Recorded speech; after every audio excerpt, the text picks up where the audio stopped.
À la une ce soir, Mario Rocras, vainqueur de la 5e étape du Tour cycliste de Martinique. Il a devancé le maillot jaune Jonathan Salinas et Ardeline Cruz-Cologne en 3e position. Jonathan Salinas conserve néanmoins son maillot jaune. Les salariés du planning familial inquiets quant à l'avenir de leur structure. Des ruptures de stock de médicaments et de pilules contraceptives laissent supposer que l'association soit soumise à de grosses difficultés financières. Francis Carole a organisé une table ronde pour faire le point. 29 jours qu'Hervé Pinto est en grève de la faim. Après avoir été délogé du bureau du directeur de la Poste, il reste mobilisé devant le siège de la structure. La Sopamar a manifesté à ses côtés aujourd'hui. Enfin, la saison des pontes des tortues marines a commencé, un phénomène sous haute surveillance par les équipes de l'ONF, des agents qui appliquent le plan national visant à préserver notre patrimoine naturel. Bonsoir à tous et bienvenue dans cette édition que vous pouvez suivre en direct sur Facebook. Mario Rocras de l'Arc-en-Ciel est le grand vainqueur de la 5e étape aujourd'hui à Sainte-Marie. Il s'est imposé sur le parcours de 112 km 900 au départ du Marigot, devant le maillot jaune Jonathan Salinas de la pédale pilotine. Ardeline Cruz-Cologne complète le podium. Jonathan Salinas conserve son maillot jaune. Comme tous les soirs, ne manquez pas le point complet sur l'étape du jour, juste après cette édition dans le magazine Tour à Tour présenté par Stéphane Lupon. Qu'arrive-t-il au CEPIOF, plus connu sous le nom de planning familial? L'association représentée dans 6 communes en Martinique serait soumise à de grosses difficultés financières. Les médicaments et les pilules contraceptives n'ont pas été renouvelés depuis un moment. D'ailleurs, dans certaines antennes, des ruptures de stock ont été constatées. Les salariés des structures sont très inquiets et c'est pour mettre fin aux rumeurs de fermeture que Francis Carole, président du CEPIOF, a organisé une table ronde aujourd'hui. Alizé Lutran et Michelet François ont assisté à la rencontre. Regardez. Non, le planning familial ne fermera pas ses portes en Martinique. La pénurie de médicaments est due à un retard d'approvisionnement. En cause, la restructuration juridique du CEPIOF. C'est en tout cas ce qu'avance son président Francis Carole. Ce que le PO souhaitait, c'est que ce soit le CEPIOF, et bien ça c'est tout à fait légitime, qui paie, et non pas l'ex-conseiller général ou la 7e. Donc le travail a été fait, et désormais, toutes les conditions administratives sont réunies pour que la directrice puisse faire les paiements. Pour mieux comprendre le fonctionnement de la structure, il faut remonter en février 2015, date de sa création par l'ancienne collectivité. Le CEPIOF fait office chez nous de planning familial. En janvier 2016, la nouvelle majorité récupère la structure, endettée, sans direction ni conseil d'administration. Une restructuration s'imposait pour légaliser et remettre à flot l'activité. Aujourd'hui, les fournitures et les salaires au CEPIOF, ce n'est pas le président du CEPIOF, c'est la directrice. Mais il fallait d'abord la nommer formellement, ce qui s'est fait en avril, le 4 avril 2017. Et évidemment, le temps que tout ça se mette en place, les fournisseurs n'ont pas voulu livrer les produits que nous leur avions demandé parce qu'ils voulaient être payés, ce qui peut être plus ou moins compris. Mais ce qui est extrêmement clair, c'est qu'il n'y a pas de volonté politique du CEPIOF ou de la CTM de priver le planning familial de moyens. C'est le contraire. En l'espace de 2 ans, la CTM a alloué un budget supplémentaire de 600 000 € au CEPIOF. La structure, à but non lucratif, fonctionne aujourd'hui avec un peu plus de 2 400 000 € annuels et fait vivre une trentaine de salariés. Ce lieu de conseil et d'écoute délivre notamment gratuitement les différents moyens de contraception. L'année dernière, la structure est venue en aide à près de 10 000 personnes. De nombreuses associations féministes, comme Culture et Égalité, soutiennent son action.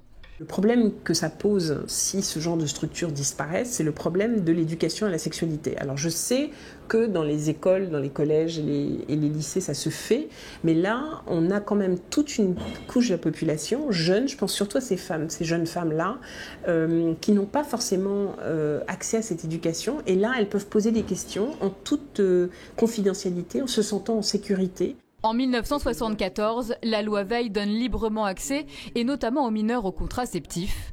Un droit fondamental et un outil essentiel pour l'émancipation des femmes, comme le rappelle Géraldine de Toré. Pour qu'une loi ne soit plus d'effet, on n'est pas obligé de l'abroger.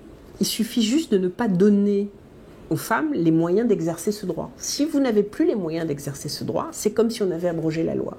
Ça veut dire que si on se met à fermer des plannings familiaux, effectivement, on n'abroge pas le droit des femmes à la contraception, à l'avortement, etc.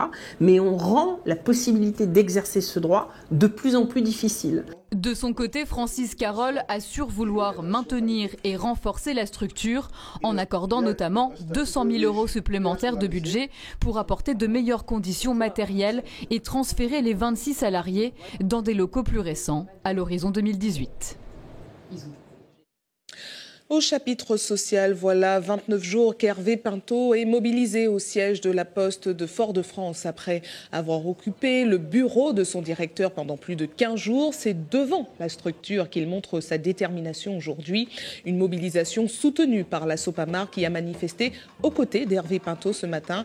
Il réclame que le directeur signe un protocole pour mettre fin au conflit, mais rien ne semble gagné pour l'instant. Voyez les précisions d'un militant de la Sopamar qui s'exprime face à la caméra d'Alizé Lutran et de Michelet François. Le tribunal n'a pas donné la possibilité d'expulser. Il a dit d'essayer de s'entendre. Et c'est d'ailleurs pour cela qu'il y a eu une médiation. Et ça a donné un protocole qui ne manque que la signature des deux parties. Et lorsque on en vient à la signature, et la signature était programmée donc, chez la médiatrice, à Trinité, c'est le directeur qui ne veut pas signer, qui a arrêté le processus de médiation. Il a répondu qu'il ne négocie pas sous la pression, que lorsque son personnel sera dedans, à ce moment il va discuter. Mais nous n'avons pas besoin de discuter, nous n'avons pas de discussion à faire avec lui. C'est déjà fait la discussion. Philippe Aurore devra bien quitter son poste de proviseur du LECTA de Croix-Rivaille. Nous vous l'annoncions hier soir, une commission consultative paritaire se penchait aujourd'hui sur son cas. Elle a rendu sa décision. Il devra être muté à la DAF de Guadeloupe. Une décision qui n'est pas encore définitive pour l'heure puisqu'elle doit encore être confirmée par le ministère de l'Agriculture. La saison des amours est passée, vient maintenant l'heure de la saison des pontes. Les tortues marines viennent pondre sur nos plages, souvent de nuit. Alors pour les protéger, surtout les bébés à naître, des équipes de l'ONF sillonnent nos plages. Il s'agit là de mettre en application le plan national d'action visant à préserver notre patrimoine naturel. Voyez ce reportage de Sandrine Claude et de Johan Boulard. Une trace de tortue qui est montée ici, on voit des marques de... Donc là ce serait une montée. Ça va peut-être avec la descente qui est là-bas, mais c'est difficile à dire. Chaque semaine, Nicolas effectue des relevés. Trace ou ponte, cet agent de l'ONF observe les allées-venues des tortues marines sur nos côtes. Donc je relève les nids au GPS pour nous permettre de savoir où elles viennent pondre préférentiellement. On essaye de voir si les traces, déjà quelle espèce qui a pondu ou pas, parce que les tortues ne montent pas toujours pour pondre. Si elles ont été dérangées, si elles ont rencontré des obstacles. Et aussi, on prend aussi donc, au niveau du nid, dans quelle végétation il se situe pour voir quelle zone elles préfèrent en fonction des espèces. Des tortues confrontées à des obstacles pendant leur phase de reproduction. En premier lieu, l'homme et ses habitudes. S'il y avait un nid à cet endroit, il est foutu. C'est complètement rédhibitoire pour la viabilité du nid, parce que faire un feu au sol, on sait que c'est interdit. Camper au bord de la plage, on sait que c'est interdit.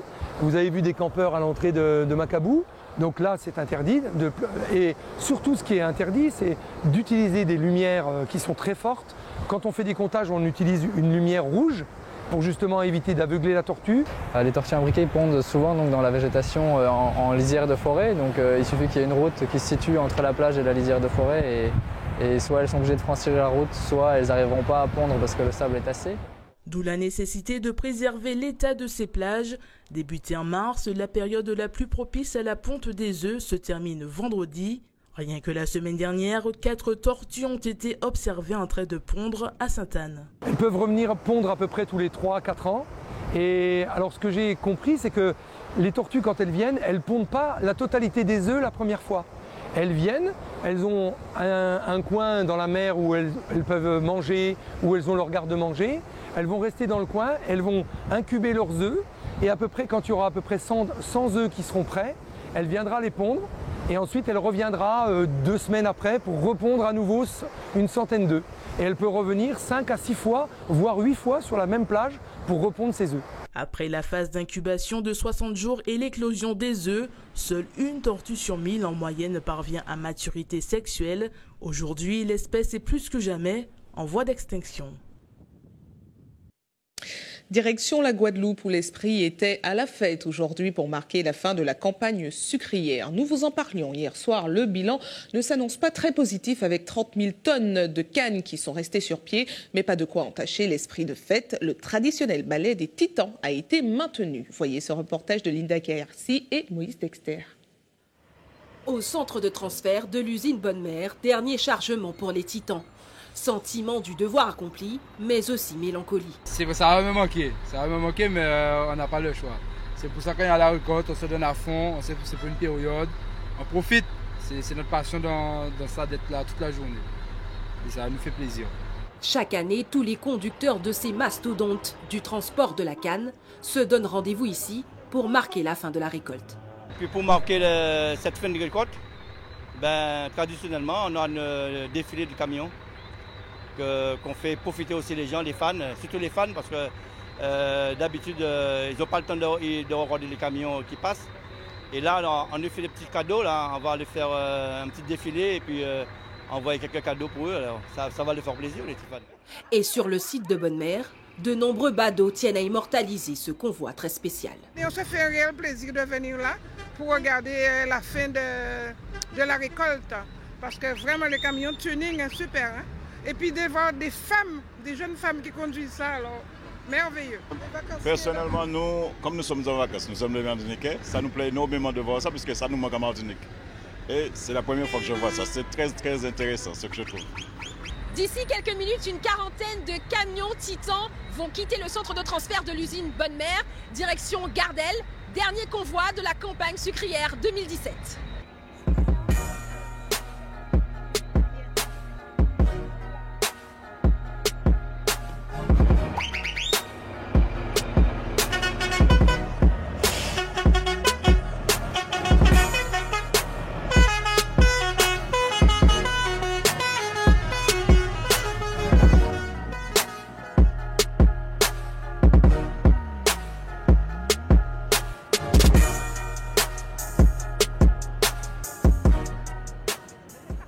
C'est à l'allure d'une opération escargot que les Titans feront le show.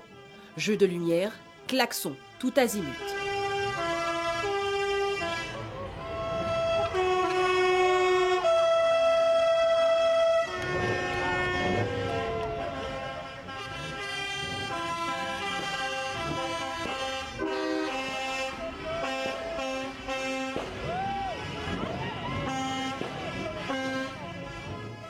Sur le bord des routes, The Place to Be, une impression de déjà-vu. Ambiance similaire au tour cycliste. L'attente a été longue, mais pour rien au monde, il n'aurait raté ce rendez-vous.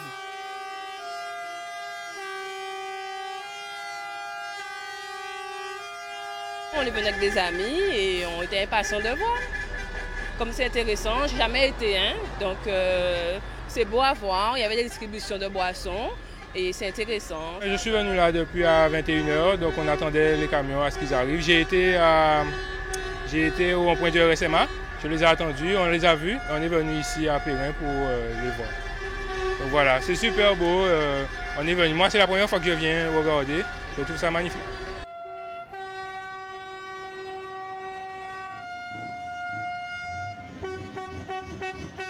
Alors il est plus de 23h, les Titans arrivent que maintenant au niveau du rond-point Périn. Pour nous, le tournage, il va s'arrêter ici, mais le convoi, lui, va continuer jusqu'à Gardel, où là, ça va être la fête.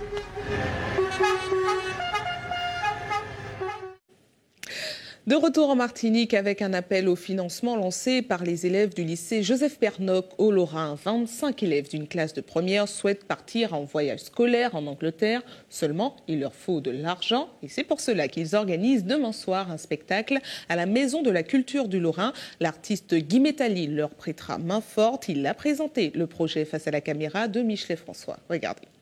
Beaucoup d'artistes qui ont donné leur accord, mais il y aura Katam Percussion, il y aura des artistes du Lorrain, je pense à comment il s'appelle, Raymond Seigneuriste, Alain Geneviève, Joseph Coldol, Daniel Jalta, Joseph Foutiron, Claudine Nova, Alain Alexim, Jean-Marc Dalma, c'est un slammer, Léon Saint-Roch, Georges Mitali. Donc, et puis Katam Percussion, et puis nous serons là, nous allons faire un grand spectacle. Et nous aurons aussi les élèves, l'atelier musique du lycée qui sera là pour offrir une prestation de quelques chansons.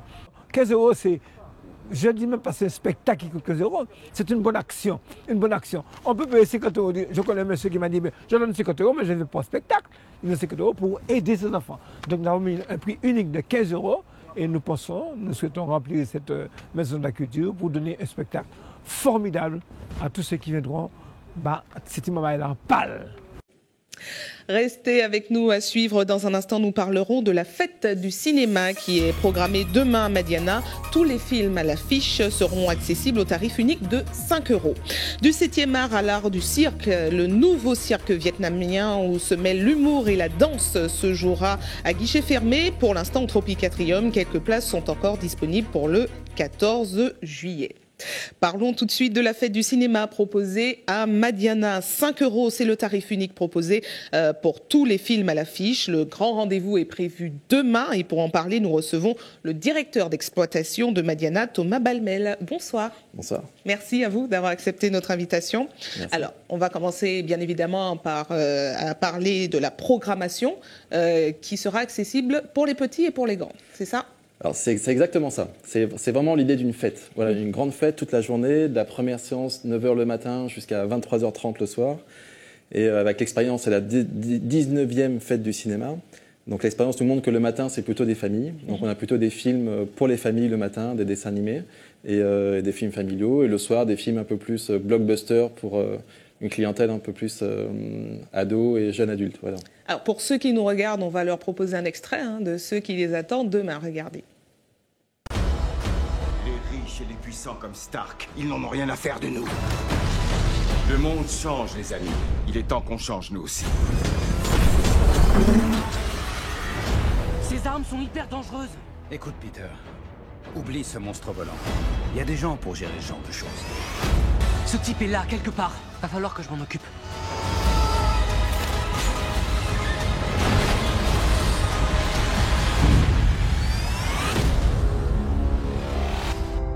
Tu penses que ta conduite est pire ou meilleure quand tu sais qu'on t'observe? J'ai actuellement une dizaine de personnes qui parcourent le monde avec ces caméras. Tous les deux, avant, on allait à l'aventure et on s'amusait, on découvrait des trucs et toi, t'étais audacieuse et enthousiaste. Et maintenant, tu vis tout à travers un filtre. Je l'ai pas inventé pour ça. C'est pas ce que je voulais. Ce que fait The Circle, il faut que ça s'arrête. Les données de tous les membres de The Circle sont analysées, monétisées. Ils pourront en faire ce qu'ils voudront. On est des rats de laboratoire. Parce que savoir, c'est bien. Parlons maintenant du côté pratique de ce rendez-vous. On sait que justement ce genre de programmation peut se révéler de véritables cauchemars en ce qui concerne les files d'attente pour se garer. Est-ce que vous avez prévu quelque chose pour maîtriser l'affluence ? Alors tout a été prévu. Je vais juste revenir sur les deux extraits, parce qu'il y a plus de 20 films demain qui sont disponibles, plus d'une vingtaine de films. Après, pour répondre à votre question, oui, tout a été pensé. Déjà, les places sont en vente depuis une semaine maintenant. J'ai regardé tout à l'heure avant de venir, il y a à peu près 80% des places qui ont déjà été vendues. Donc il y aura moins de queue en caisse pour acheter les places. Et après, on quadruple l'équipe justement pour éviter les encombrements, les attentes, etc. Et dernier point qui est le plus important, ce sont les séances décalées. Voilà, toutes les séances ne commencent pas au même moment. Il y a des séances à 9h, à 9h20, à 9h30, à 9h45, ce qui permet de fluidifier comme ça le parcours de chaque ça client. devrait éviter les grosses heures de pointe. Alors, au niveau de la sécurité, toujours pour maîtriser l'affluence, et puis plus largement pour les grandes vacances, est-ce qu'il y a un dispositif particulier qui est mis en place ? Alors, il y a un dispositif qui est complètement adapté à la fête du cinéma. Pareil, on multiplie le nombre de personnes et exceptionnellement cette année, pour la première fois, on va faire appel à un drone. Voilà, donc on passe par un prestataire qui va mettre en place un drone en hauteur qui permettra d'avoir une vision complète de l'ensemble du site et donc de mieux protéger chacun. Voilà. Très bien. Et pour la rentrée, est-ce que vous avez déjà des annonces à nous faire ? Est-ce que Madiana prévoit des nouveautés ? Alors, en termes de films, vous parlez. À la rentrée en septembre, il y a quelques bons films qui vont arriver. J'en ai plus les noms en tête là tout de suite. Mais régulièrement, chaque semaine, au moins tous les 15 jours, il y a y a au moins un très bon film qui sort, ça c'est sûr. Ouais. Et ça fait un moment que vous avez proposé, enfin quelques mois que vous proposez justement le système des séances décalées. Est-ce que vous avez déjà un bilan? Est-ce que c'est quelque chose qui fonctionne? Est-ce que vous allez le maintenir, ce dispositif? Alors, on est encore en phase de test, mais les résultats sont assez probants. Il y a beaucoup moins d'attentes en caisse, il y a beaucoup moins d'attentes au contrôle pour acheter des pop-corn et autres. Donc le résultat est plutôt satisfaisant, plutôt très satisfaisant même. Ouais. Très bien. Merci à vous d'avoir répondu à nos questions et puis bonne fête du cinéma demain. Et à demain. Direction la Guadeloupe avec le festival du Gwoka qui continue. Ce matin, les organisateurs du festival ont initié les jeunes à la musique traditionnelle. Karen Diamin était sur place. Regardez.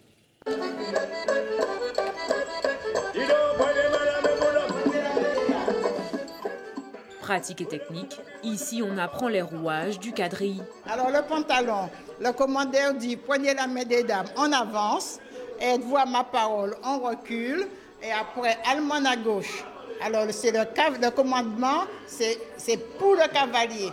Le cavalier tourne à gauche et danse avec son partenaire à côté. Et après on retourne à sa place, ça s'appelle la demi-gauche face à face, on danse. Après, croisez-moi les 8, le cavalier passe à l'intérieur et la dame à l'extérieur, d'accord? Et après, décroiser les 8, on reprend sa place. Après, pantalon, les 4 premiers, parce qu'on danse à 8, donc les 4 premiers. Les 4 premiers, c'est le couple qui donne dos à la musique. Hein? Les 4 premiers, c'est dos musique. Alors, on danse, on retourne à sa place. Après, on demande à retourner, donc on retourne à sa place. En arrivant, on balance pour le couple en face. Et après, on lève la main, et joignez la main. Et après, il y a la chaîne anglaise, ça s'appelle. Et donc, on danse avec le partenaire en face, la chaîne anglaise. Et après, on recommence la même chose. Patrimoine culturel informel, il s'agit de le transmettre aux jeunes générations. Dans la transmission, nous voyons que les porteurs de tradition vieillissent. Il faut transmettre. Au niveau de la musique, déjà le tambour basse commence déjà à presque ne plus exister. Je dis bien presque parce que très souvent, dans les groupes musicaux qui font le quadrille, il y a le tambour basse est remplacé par les basses qu'on retrouve. Donc c'est un moyen pour montrer aux enfants les différents instruments dans le quadrille et comment on les joue, quelles sont ses percussions et aussi comment on danse. Je trouve que c'est bien de faire cette danse-là parce qu'il y a des touristes et ils viennent et ils ne savent pas la danse créole, donc on leur apprend la danse créole. Comme elle, une trentaine d'autres enfants a eu l'opportunité d'apprendre les diversités techniques d'un quadrille avec ou sans commandement. Alors, les ateliers de ce matin, axés sur le quadrille, donc percussion quadrille et danse quadrille. Alors on a déjà les 4 figures. Et puis, on a un atelier avec siyak ou wacha, ça dépend comment les gens appellent, qui est un instrument dans la musique du quadrille. Ce soir, lors du festival à Timoun, les enfants pourront mettre en pratique ce qu'ils ont appris un peu plus tôt, et ce, devant des centaines de spectateurs.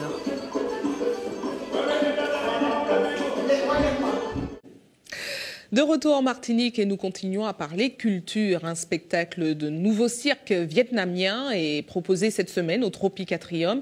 Un show en 2 parties. La première évoque la vie quotidienne dans un village traditionnel d'Asie du Sud-Est. La seconde montre son passage à la modernité. Il est joué à guichet fermé jusqu'à demain soir. Il reste encore quelques places pour le 14 juillet. Regardez un extrait capté par Michelet François.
C'est le moment du coup de projecteur sur ce qui se passe dans vos quartiers. Place à notre JT des communes.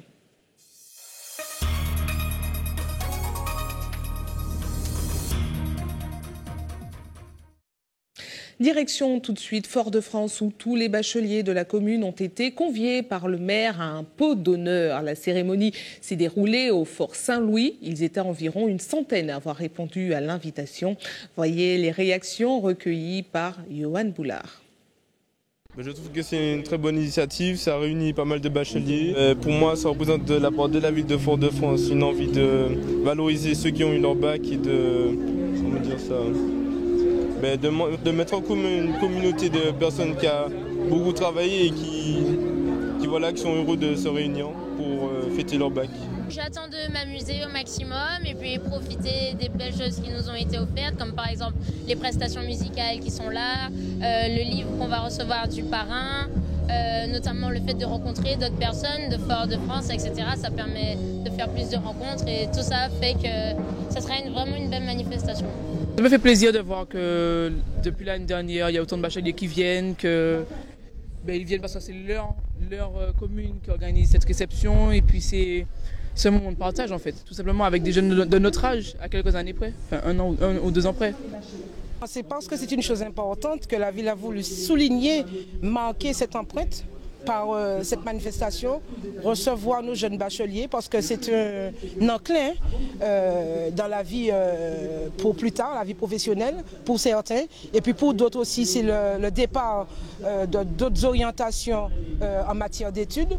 Donc c'est vraiment le tremplin et la ville a voulu vraiment souligner et marquer ce passage vers un autre pas avec ces jeunes foyalais. Information pratique à l'attention de ceux qui souhaitent faire un don de sang demain. Un camion de l'EFS sera à votre disposition de 8h à 13h sur la place de la mairie de Trinité. Comme chaque jour ouvré, une équipe sera également à votre disposition de 9h à 16h à la maison du don au CHU Pierre Zobda Kittmann au quartier La Ménard à Fort-de-France. Direction le Diamant qui organisera demain une soirée en hommage à Médard Haribo. Le rendez-vous est fixé à l'espace muséographique Bernard David avec entre autres au programme une lecture du texte de Marilyn Ampigny autour de son dernier recueil. Justement, Hubert Bornil avait rencontré l'auteur en novembre dernier. Je vous propose de redécouvrir le reportage. Regardez. Ce que l'on peut dire, c'est que dans ces pages, le rire prédomine dans ces récits variés, nourris par la tendresse et l'humour de chez moi, et je parle là de Marilyn Ampigny, ancré dans la culture créole. Marilyn Ampigny a un long parcours dans le domaine de la scène antillaise. Journaliste de profession, aujourd'hui elle œuvre dans la communication et l'animation au sein de sa ville natale, le Diamant. J'avais envie de dire aux gens, trop charge dans les doigts, de temps en temps, la J. Alors j'ai fait des nouvelles où j'ai partagé des nouvelles très différentes, des univers très différents, où j'ai partagé l'unique chose, un peu d'humour créole. Racontars exquis est un assemblage de nouvelles pour rire avec son style qui tourne autour du mot, sa nourriture de prédilection. Sachant que mon guerrier Médard était enfin apaisé sur terre avec Fernande, je suis montée là-haut, rejoindre son père Sékou, sa mère Marie-Thérèse dite Tité, et puis Angélique, la femme qu'il a aimée. Enfin, ce livre aurait pu s'intituler Requiem pour mon Médard, car elle y consacre tout un chapitre. J'ai eu quand même envie, une forte envie, de rendre hommage à Médard, à ce qu'il me donne là, en ce moment, mais ce que je crois qu'il a été à une époque difficile, une époque où le noir était un diable, où le noir n'avait pas de savoir, où le noir était évité. Comment il a pu vivre ça dans une petite commune et dans une petite Martinique? Comment il a atterri au bagne sans avoir eu un acte de violence envers qui que ce soit? Lire, rire, lire et sourire, c'est le propos de ce recueil de 10 nouvelles. Il n'y a aucune raison pour que sa maison et lui ne soient pas réparés. Quand Médard est monté nous rejoindre, il ne s'est pas attardé sous ces derniers temps au Diamant. Retrouvons tout de suite Stéphane Lupon en duplex du plateau Tour à Tour, d'où il vous présentera dans un instant tous les détails de cette 5e étape du Tour cycliste de Martinique. Stéphane, bonsoir. De quoi allez-vous nous parler ce soir ? Bonsoir Sabrina. Eh bien, comme on l'avait annoncé hier, eh bien, la course s'est jouée dans les 20 derniers kilomètres à l'Estrade. Bien sûr, il y a eu un contrôle permanent des équipiers du maillot jaune, de la pédale pilotine, mais il y a quand même eu un homme qui a su suivre ce maillot jaune. Il s'agit de Mario Rocras de l'AEC. On se retrouve tout à l'heure pour vous expliquer, pour vous présenter la course en détail. On se retrouve tout à l'heure. Stéphane, à tout à l'heure. Et c'est ainsi que s'achève votre journal local et régional. Avant de vous quitter, je vous rappelle les titres qui ont été développés ce soir. Mario Rocras, vainqueur de la 5e étape du Tour cycliste de Martinique. Il a devancé le maillot jaune Jonathan Salinas et Ardeline Cruz-Cologne en 3e position. Jonathan Salinas conserve néanmoins son maillot jaune. Les salariés du planning familial inquiets quant à l'avenir de leur structure. Des ruptures de stock de médicaments et de pilules contraceptives laissent supposer que l'association soit soumise à de grosses difficultés financières. Francis Carole a fait le point aujourd'hui. 29 jours qu'Hervé Pinto est en grève de la faim. Après avoir été délogé du bureau du directeur de la Poste, il reste mobilisé devant le siège de la structure. La Sopamar a manifesté à ses côtés aujourd'hui pour lui témoigner son soutien. Enfin, la saison des pontes des tortues marines a commencé, un phénomène sous haute surveillance par les équipes de l'ONF, les agents qui appliquent le plan national visant à préserver notre patrimoine naturel. Restez sur ATV, la suite de vos programmes. Retrouvez votre magazine Tour à Tour présenté par Stéphane Dupont tout de suite. À 20h, 2 épisodes de la série Jane the Virgin vous seront proposés. Quant à moi, je vous retrouve avec plaisir demain soir dès 18h50 pour les titres. À demain.